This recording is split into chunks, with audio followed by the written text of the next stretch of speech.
Le gouvernement le cite comme une référence, mais le barrage de Nachigal vient d'entrer dans la liste des projets à scandale au Cameroun. Entièrement livré en mars dernier, l'essentiel de la production de cette centrale n'arrive pas complètement dans les ménages et les entreprises. Et pourtant, l'État paye par mois depuis mars 10 milliards de francs à son constructeur, la Nachigal Hydropower Company. D'après le contrat signé avec ses partenaires, dont le français EDF, la Banque mondiale ou encore la Banque africaine de développement, le Cameroun devait se porter garant en couverture des NEO, le distributeur, et régler les factures de l'énergie livrée, même en cas de non-consommation en aval de la production.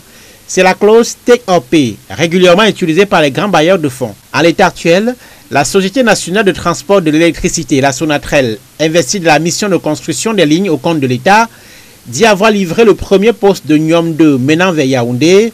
Celui prévu en direction de Douala est encore en chantier. Les spécialistes interrogent la pertinence du choix opéré par le gouvernement. Nous avons un peu plus de 200 MW qui sont, n'est-ce pas, un peu gaspillés. Par contre, si on avait fait Nachigal Douala, à partir du poste de Lobaba, Douala nécessite sensiblement 280 à 300 MW. Nous aurons un peu moins d'énergie en perdition. Dans un communiqué, la Nachigal Hydropower Company a su avoir rempli son contrat, y compris en préfinançant la ligne d'évacuation vers Yaoundé.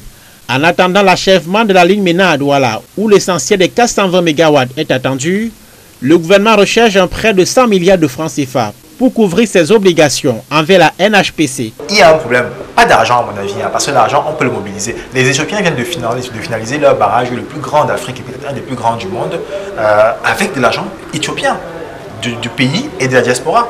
Le contrat entre la NHPC et l'État du Cameroun court sur 35 ans dans ce projet de près de 800 milliards dont les travaux ont débuté en 2019. Mais déjà, les pertes financières subies par l'État depuis 8 mois remettent au goût du jour les dérapages de gouvernance du Cameroun dont les grands chantiers sont entourés de scandales financiers et de corruption.